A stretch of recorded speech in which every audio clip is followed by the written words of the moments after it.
Hello दर्शकों, आप सब लोग कैसे हैं। मैं यही ध्यान रखना करता हूँ कि आप सब लोग कुशल मंगल से होंगे, प्रसन्नचित्त होंगे, खुश होंगे, मस्त होंगे, दुरुस्त होंगे, चुस्त होंगे। तो जैसा कि मैं बिल्हौर गया था, उधर से वापस आने में बस का एक्सीडेंट हुआ, उसमें हमारी जो काफ़ी हालत ख़राब हो गई, इसलिए हम वीडियो नहीं बना पाए। तो बड़ा खेद प्रकट करता हूँ, अब नहीं बना पाए। आज ही मैं किस प्रकार पहुँचा हूँ। मेरा बैग एकदम चला ही गया था, मोबाइल केवल मिल गया है, मोबाइल मिल गया था। तो मोबाइल भी सही कराया, आज मैं लाइव आया हूँ। तो आप सब लोग से मेरा हमेशा वही कहना रहता है, स्वास्थ्य मेरा ठीक ज़्यादा नहीं है। तो दवाई देखो हम लेके आए हैं, अभी ये सब दवाइयाँ हैं, और जो है दवाइयाँ लेके उनको हाँ ये ठीक होंगे।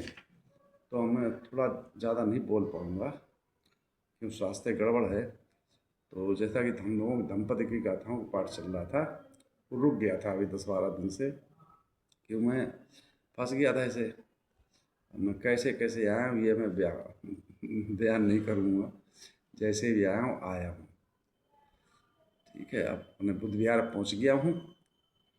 तो जैसा कि दंपति की गाथाओं के पाठ चल रहा था, उसमें 168 169 गाथा हो चुकी थी, आज 170 है, मतलब 170 ठीक है।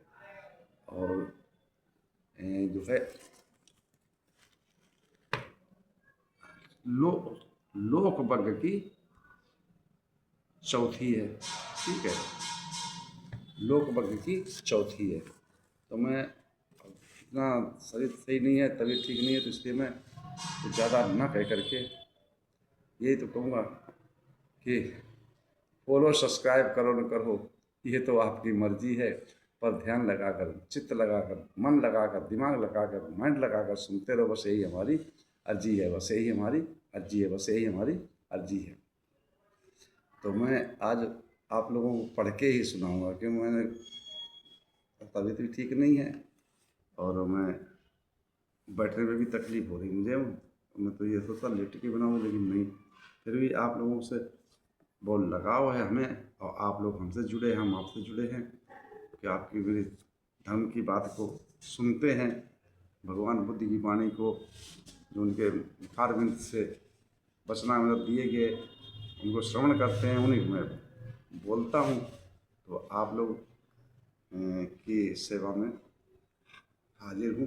फिर आज 170वीं गाथा। अब ये 170वीं गाथा जो है,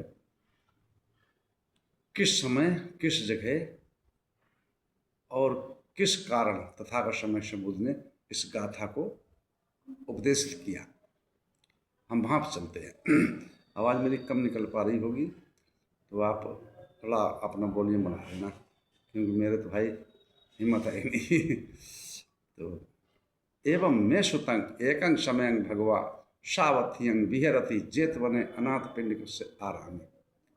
ऐसा मैंने सुना, एक समय तथागत समय संबुद्ध श्रावस्ती के अनाथ पिंडक जैतवना, अनाथ पिंडक द्वारा बनाए हुए जैतवना राम में विहर रहे थे। घटना उस समय की है। तो 500 जो है नए नए सामरेर थे, भगवान बुद्ध से, तथागत से, शास्त्रा से, शाक्य मुनि से, गौतम बुद्ध से कर्म स्थान सीख करके, और अरण्य में, अरण्य मतलब ये होता कि एकांत, तो वो चले गए अपने ध्यान साधना करने के लिए। लेकिन उनका ध्यान, उनका मन टिक नहीं पा रहा था। और उसका कारण था कि जो हम कर्म करते रहते हैं, वही हमारे ध्यान में आएंगे। मन कैसे टिकेगा। हम जहाँ पर रोकते हैं, जब हम ध्यान करेंगे तो हम रोकेंगे, आना पानी सत्य पे, मतलब सांस कैसे आ रही कैसे जा रही, इस पे रोकेंगे। लेकिन मन जो है बड़ा चंचल है, बड़ा ही आगे आगे भागता है। वो वर्तमान में नहीं रुकता, भूत में जाएगा, भविष्य में जाएगा, हैं, पास्ट में जाएगा, फ्यूचर में जाएगा, लेकिन प्रेजेंट में नहीं टिकता है। तो उसको रोकना बहुत दुर्लभ होता है। तो उनका जब ध्यान भावना सही ढंग से नहीं लगी, उन्होंने उस चीज़ नहीं समझ पाया, तो उन्हें विचार आया मन में कि चलो हम तथागत समझ तो फिर से दोबारा से कर्म स्थान सीख करके आते हैं। अब वो जो है वहाँ से चल करके आए हैं श्रावस्ती जितवा राम में, तो भारी भारी वर्षा होने लगी। बरसात जब होने लगी तो अब वो भाई अंदर तो नहीं जा पाए, जो बरामदा था उसी में रुक गए, खड़े हो गए। अब वहाँ से वो देख रहे हैं, क्या देख रहे हैं कि बारिश हो रही है, पानी पड़ रहा है और उसमें बुलबुले बन रहे हैं, बताते जैसे खड़पुरी जैसे बुलबुले बन रहे हैं और बन रहे हैं और बिगड़ रहे हैं, बन रहे हैं बिगड़ रहे हैं, बन रहे हैं बिगड़ रहे हैं। अब उन 500 भिक्षुओं के वहीं ध्यान पहुंच गया, अरे कि तथागत सम्यक संबुद्ध ने यही तो मैं समझाया था कि ये शरीर नाशवान है, ये बनता बिगड़ता है हर क्षण, एक क्षण में करोड़ों बार बनता बिगड़ता है। जैसे आप अब ये कहोगे कैसे बनता बिगड़ता है, हमें समझ नहीं आता, हम आपको समझा रहे हैं देहाती भाषा में, हिंदी भाषा में, हैं कि हम लोगों इंग्लिश में समझ, जैसे फैन होता, फैन हिंदी पंखा, ठीक है, पंखा जब चलता है पूरी स्पीड से चलाओगे तो उसकी पंखुड़ियों के बीच की दूरी आप देख नहीं सकते। इसी तरीके से इस शरीर की आप बनता बिगड़ता नहीं देख सकते। लेकिन ये जो है अनुभव की चीज़ें हैं, ये विपස්සना की चीज़ें हैं, और यही भगवान बुद्ध का मूल जो धम्म है और ज्ञान है, वो यही है कि जो 5 उपादान होते हैं, है ना, रूप वेदना संज्ञा संस्कार और उपादान, तो ये ऐसे ही बनते बिगड़ते। अगर हमारे कर्म स्थान जो कर्म है, जो संस्कार है,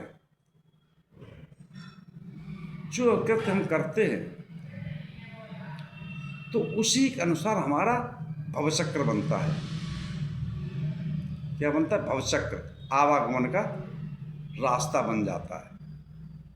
इसीलिए तथागत सम्यक संबुद्ध ने कहा था, जब ज्ञान प्राप्त हो गया, उनको जानकारी हो गई हर चीज़ों की, तो उन्होंने, अब आप लोग कहेंगे कि मारदेव या कामदेव है कैसे सताता, अरे यही तो काम है जो हम करते करते हैं, वही हमें जब ध्यान भावना करते हैं, मेडिटेशन करते हैं, साधना करते हैं, तो वही सताता हमें, जो हमारे कांड हैं, वही कामदेव है जो काम करते हैं।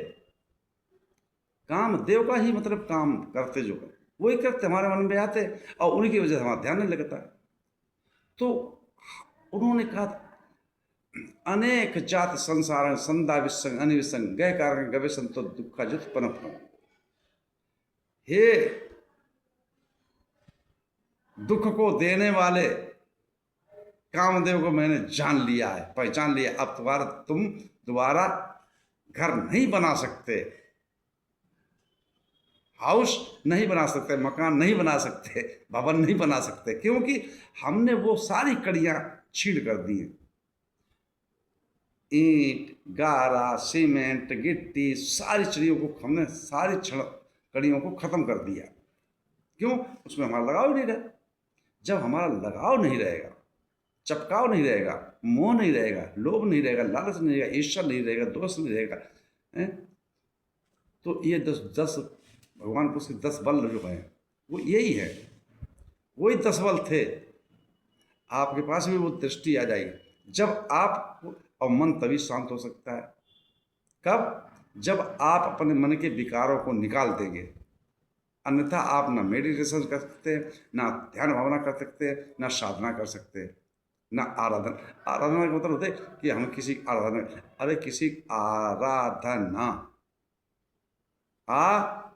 रा और धन कैसी विचित्र बात है भाई। हम देखो, हम किसी, बेशक हम तो दिल से जो चाहेंगे होता वही है, मन से जो चाहेंगे होता वही है, लेकिन अगर हम अपोजिट या गलत रास्ते पर चलेंगे, भाई किसी रास्ते पर कांटे ही कांटे हैं तो उस समय कांटे ही लगेंगे हैं।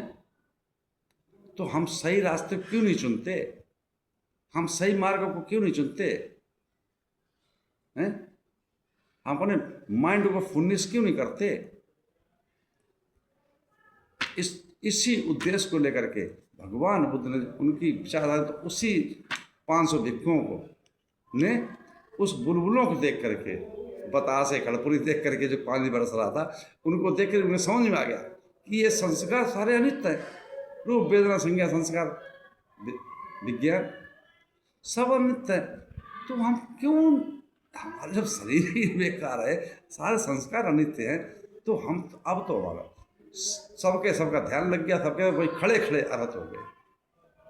उसी समय तथागत समझो अपनी गुणकुटी से, चित्त की भावना से, मतलब चित्त की भावना क्या होती है, जब आप ध्यान भावना सीख जाएंगे तो एक दूसरे के चित्त की बात समझ सकते हैं। मन की बात समझ, देखो चित्त, मन और नाम, ये दिमाग है ना, माइंड, ये सारी चीज़ें जो है एक ही है। लेकिन अब इसको हम समझ कर सकते हैं, जब हमारे अंदर वो भावना होगी, जब हमारे अंदर वो जागरूकता होगी, सजगता होगी, तब हम दूसरे के चित्त की बात समझ सकते हैं। बहुत से लोग कहते हैं अरे हम, वो आया कोई तो कहते ऐसे, जब कोई कभी आता है कुछ मांगने के लिए, पहले समझ लेते हैं हाँ भैया ये कुछ मांगने आया है, तो ये चित्त की भावना है। लेकिन वो जो आंतरिक चित्त है, जो आंतरिक मन है, जो आधुनिक तकनीकी है, उसकी बात को समझना बहुत मुश्किल पड़ जाता है। वो ध्यान और विपश्यना से ही सीखा जा सकता है, मेडिटेशन से सीखा जा सकता है। तो उसी समय पर तथागत समझो भिक्षु संघों को एकत्रित करके और इस 170वीं गाथा को कहा है। क्या है 170वीं गाथा, भाई पढ़ के सुनाएंगे, मेरा सब गड़बड़ चल ही रहा है। यथा बुब्बलकं पश्ये मरीचिकं, एवं लोकं अवेक्षन्तं मच्चुराजा न पश्यति। जो इस लोक को बुलबुले की तरह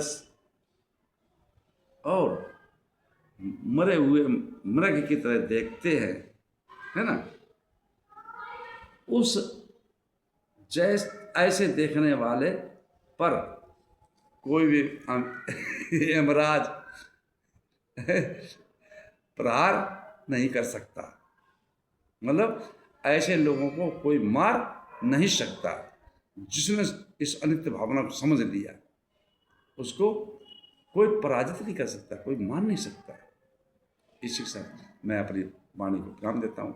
आप सब लोग मंगल हो, कल्याण हो, सुखी जीवन हो, निरोगी खाया हो, दुख दूर हो जाए, सुख से वास करो, हमेशा प्रशस्त करो। आप सब लोग मंगल हो, मंगल हो, मंगल हो।